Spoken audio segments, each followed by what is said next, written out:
that we wrestle with inside of us. It is freedom and ritual. Okay, something inside of us likes freedom. The freedom to do our own thing, to go our own way, to be spontaneous, to make decisions for ourselves. And on the other hand, we like routine and schedule. The 4th of July is a great example for us as Americans of how we try to balance these two things. Because we like our tea in the harbor, right? We're freedom! You know, we yell it out. But then 4th of July is full of rituals for us. We wear our USA flag colored clothing. We go to parades. We set off fireworks. And here in Salida, our tradition every 4th of July is to light us mountain on fire. It's just something we do around here, okay? So thinking about freedom, there's something inside of us that is suspicious about institutions. We're leery of them. On top of that, we see all the inefficiencies of bureaucracies. We want to cut the red tape. And this is a good quality we have in us, seeking to make things better. However, we must not forget we are people of ritual. Think about your rituals this week. All of us have our rituals, our routines that give us meaning, our habits, our readings, the things we watch, the events we attend every year, right? Like coming to Poncha the last week of July. We like the security and the reliability and the structure this all provides for us. And again, God created us this way. These are good things. But where the rubber tends to hit the road is when we start talking about church, how we do church and how we worship, because we have so much freedom in Jesus and how we do this, but we can easily turn things, rituals, into traditions, into sacred cows for us. So, for example, this can be a good thing. Us Protestants are pretty thankful for the Reformation, okay, to break us away from Catholicism, to give us the freedom to do things. But quickly, every church forms its spoken traditions, but the most important ones are the unspoken traditions. And unfortunately, if you want to know the fiercest fighting that goes on in churches, it's not for biblical issues. It's about those traditions. How do we execute, carry out, and live out what we consider to be traditions in our church? So we have a great example this week. VBS.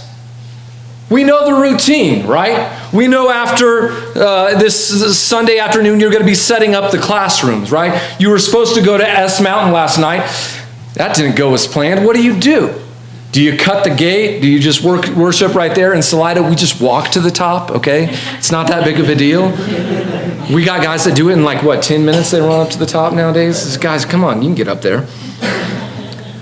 So we know what VBS is going to be like. We know we're going to gather in here and sing. We know you're going to go to all your classes. We're going to come back. We know what days we're serving, what days we have our recreation and fun events. We know the routine. But what if we change some of that? How do we adapt? How do we be flexible to that? For example, I don't know if you guys heard, but the new youth minister, Sam, on Thursday at Picnic in the Park is going to be leading and participating in the hot dog eating competition. I don't know if you knew he was going to be doing that this week. I joke, but the truth is rituals provide some kind of comfort for us. They set the expectations of what we need. And I tell you all this because this is what the Hebrew church is struggling with. They spent their whole lives in Judaism. They're used to all these festivals and holidays and traditions and practices. And Jesus kind of threw that all out the window. And so they're going, what do we do now? How do we form this new thing? I mean, I know we're supposed to take communion, but okay, we're doing that. What else do we do? How do we bring this thing together? They were living into the freedom of Christ. They saw that, but they were really missing the ritual of Judaism. So they're trying to put these things together. So the image we've been looking at closely the past few weeks in the book of Hebrews is the image of Jesus as a high priest. We've been unpacking this. And for us, it might seem like a weird Jewish term, but for them there was deep meaning, and we've been seeing the value of this meaning for us. And for several weeks now, the Hebrew preacher keeps saying this word, this name of this person over and over again. Melchizedek. No, not Mel Gibson. Melchizedek, okay? The spelling test will be after the sermon. Be ready for it. Melchizedek. And I've been holding off, like talking about this guy, but here in chapters 7 and 8, we find this Melchizedek, and we're going to talk about him and what meaning he has. So right off the bat, the start of chapter 7 kind of tells us who Melchizedek is. This Melchizedek was the king of Salem and the priest of God Most High. He met Abraham returning from defeat of the kings and blessed him. And Abraham gave him a tenth of everything. First, the name Melchizedek means king of righteousness. Then also, king of Salem means king of peace. Now, I'll resist the temptation here to use Hebrews 7 for the biblical case why you should give your minister 10% of everything you own. But just know that's there, okay? More importantly, this Melchizedek thing is this obscure, weird reference. Why is he showing up? Okay, it actually takes place in Genesis chapter 14, the first book of the Bible. Abraham leads this army to go save his nephew Lot. He saves them. He's on his way back, and this person just shows up, Melchizedek. He's both a king and a priest, and he offers them bread and wine and a blessing. There's a communion thought in there for us, okay? However, the preacher wants us to see that Melchizedek was both about justice and peace, which is what Jesus was about as well. And that Melchizedek served both as king and priest before the Levites even existed. This is a really big deal because the question the Hebrews would have said is, well, there's no way Jesus could be high priest. Jesus was born in the tribe of Judah, and all the priests came from the tribe of Levi. It just doesn't work that way. And the statement being made here is, no, Melchizedek wasn't either, so Jesus doesn't need to be either. Before the Levites or the Judah tribes existed, Melchizedek was serving as the priest. So the preacher is going to go on to use Melchizedek as an example. A really cool example for us that if you can stay with me and stay awake here, you'll hear the reward at the end of what the Hebrew preacher is trying to teach us. The benefits of following Jesus and how actually following Jesus is better than all the bureaucracy of Judaism. So here's the first example, jumping down to verse 11. It says, if perfection could have been attained through the Levitical priesthood, and indeed, the law given to the people established that priesthood, why was there still need for another priest to come? One in the order of Melchizedek, not in the order of Aaron. For when the priesthood is changed, the law must change as well. So the contrast here is the imperfect priest and the high priest. The preacher is pointing out all the bureaucracy of all the sacrifices and rituals that the priests had to perform. And these acts were just to try to make them right with God. And just like the ministers back then weren't perfect, ministers today aren't perfect either. And so there was a need to not only deal with the mistakes of the people, but their own mistakes as well. But remember, the story of the Bible is the story of God moving closer and closer to humanity. And so Jesus made perfect the imperfect system. And it's really beneficial to understand what the Hebrew preacher is trying to say with the word perfect here. Because the same word in Greek for perfect is also complete. And so what's trying to be described here is that Jesus is bringing about this completeness, this mess, this brokenness, everything that's going on. Jesus came to restore it, to make it perfect, to make it complete. So, in other words, we might say that Jesus came to fulfill the law or to make it better. Jesus would say he didn't come to abolish the law, but fulfill it through him. So the world is God's great project. Just as a bride and a groom work hard on planning their wedding day, so God is working hard to bring that around in the world, in creation today. And God is completing the mission through Jesus, which helps bring us to this other helpful image starting in chapter 8. Now, the main point of what we are saying is this. We do have such a high priest who sat down at the right hand of the throne of the majesty in heaven and who serves in the sanctuary, the true tabernacle set up by the Lord, not by a mere human being. If you have ever read in the Old Testament all the work they put in to build the tabernacle and to build the temple, a lot of work went into it. It's saying, no. God's not in that place built by humans' hands. God is in a heavenly place that he built for himself. So far, every chapter in the book of Hebrews brings us back to this point of where God's at. You know, it is so easy to get this absent view of Jesus, like it's a long-distant engagement or something, that he's here and that he is taken off. And so maybe the Hebrew preacher's constant reminder is important, that we don't forget that Jesus is in fact in the control room of the universe right now.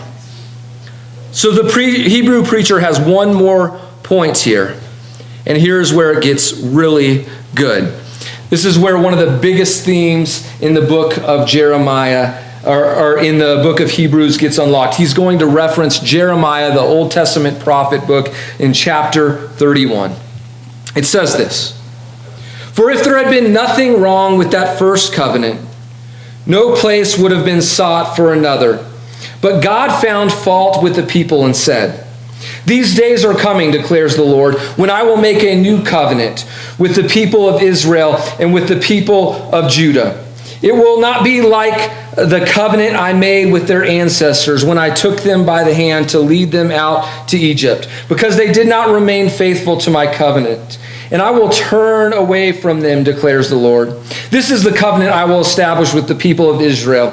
After that time, declares the Lord, I will put my laws in their minds and write them on their hearts, and I will be their God, and they will be my people. No longer will they teach their neighbor or say to one another, know the Lord, because they will all know me, from the least of them to the greatest, for I will forgive their wickedness and will remember their sins no more. By calling this covenant new, he made the first one obsolete, and what is obsolete and outdated will soon disappear." A covenant is like an ancient version of a contract. Much like contracts today, if you break a covenant or a contract, it comes with consequences, and oftentimes the contract or the covenant is considered null and void. The start of the Old Testament is God making all of these covenants with people like Abraham and Isaac, then bringing them out in this book called the Exodus into Sinai, where God could make a covenant with all of the people of Israel. And now we've been reading in Bible class in this church through the Old Testament, or through the Bible in a year. And we've been spending weeks watching this slow burn build up. We've been reading through 1st and 2nd Kings. If you've ever read through 1st and 2nd Kings, it's brutal, okay? For generations, over and over again, we see the people of Israel, we see the leaders turning away from God, worshiping idols of the countries around them. And then we've been reading about all these prophets, the major prophets like we read in Isaiah today, the minor prophets, and they all talk about the doom and destruction looming over Israel because they have not kept their covenant with God. They've broken their end of the contract, their end of the deal, basically. And so eventually all the prophets relent. They find their time where they just say, okay, you know what? This is going to happen. But this extra thing, this is the nature of God. This is what God is going to do differently. And Jeremiah, not the bullfrog, but the prophet, puts it this way.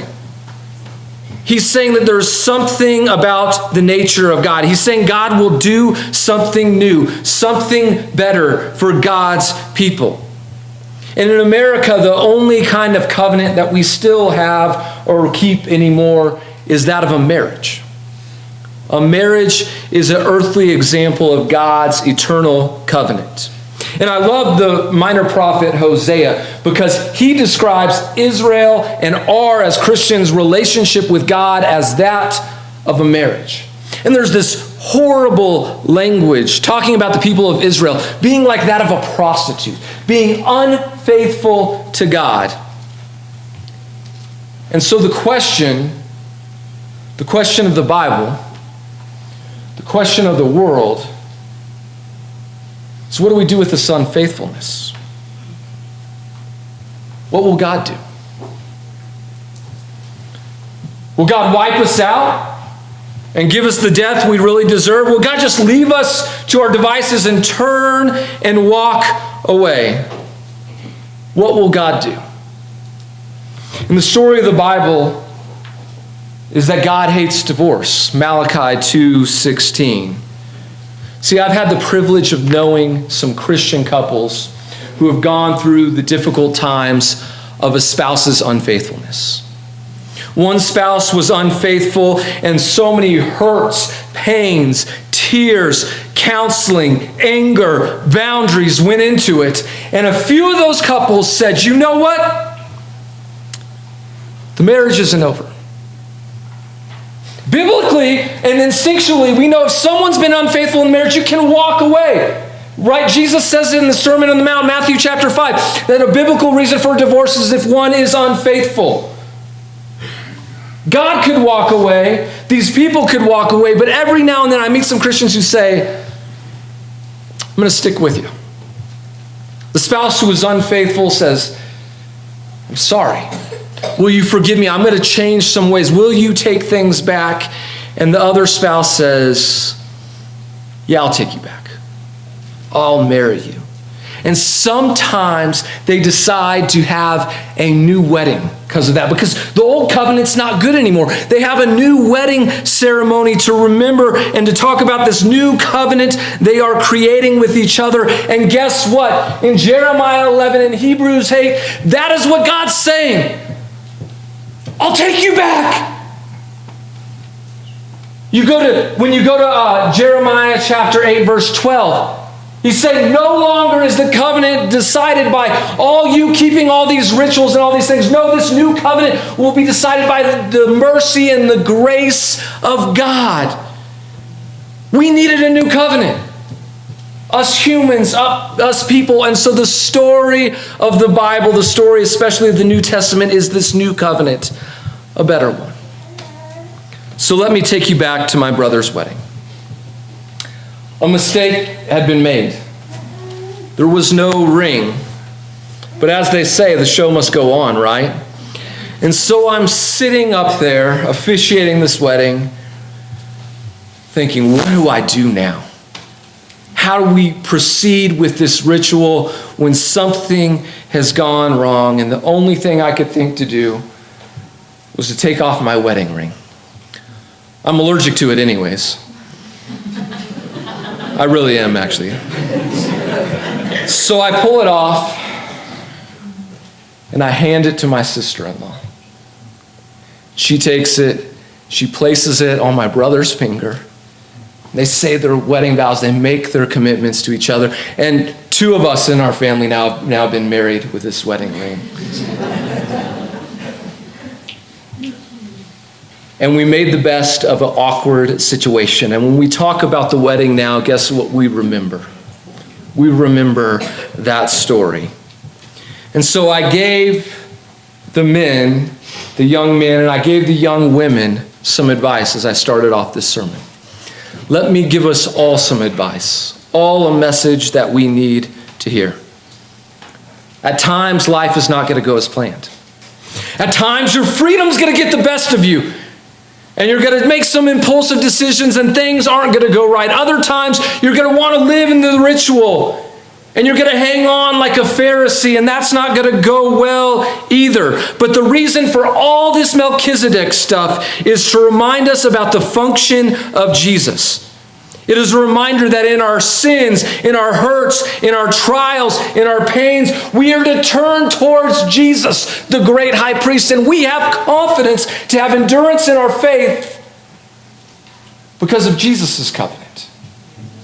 Because Jesus came and was the only one to fulfill the law, to live the perfect life, but gave us this new covenant where we can thrive better, to be the ultimate sacrifice, to do what no other minister could do, to live forever. God did all of that for us. And so I think the key line of this entire week comes from Hebrews 8, chapter 11. Because they will all know me, it says.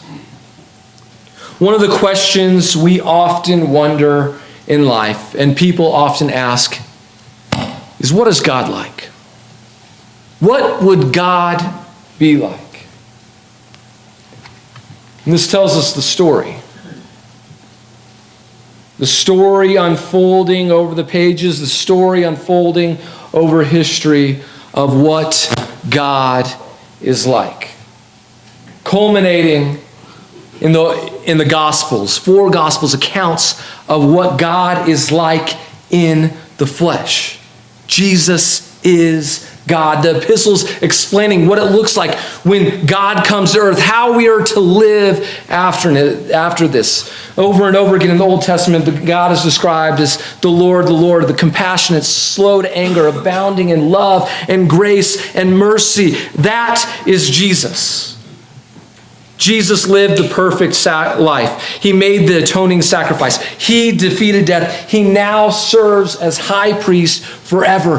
He broke all the bureaucracy, all those things away, all those traditions, and built in this new one, taking the important traditions, bringing those together so we can live in freedom.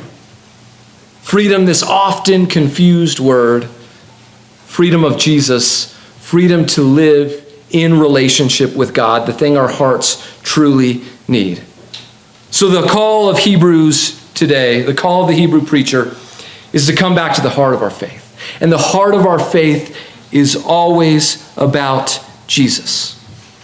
And so the new engagement, this new covenant, the engagement has taken place. But we're waiting for the wedding day. And we wait for this future wedding day. And according to the book of Revelation, the way the church makes itself ready for the wedding day is by our righteous acts. It's described as Revelation. We think of a girl's wedding dress, that the way we're actually making the wedding dress is all of our righteous acts. Think about that as we're serving this next week. That everything we're doing while we're planting seeds and we're sharing the good news and all those things, all these things are preparing for the wedding day. What a motivation to go out and to do good works. But until that day comes, let us not forget this new covenant. This new covenant defined by mercy and grace. May we constantly come back and reconcile with God and receive this forgiveness and mercy. If you have never done this and would like to do so, nothing is greater than washing away your sins in the baptismal waters. Please find me, and we'd love to help you join and be raised again into this new life. But as we close, church, let me give you this blessing. May we have endurance in life because of this new covenant our high priest Jesus made with us. Stand with me as we sing and celebrate this new covenant.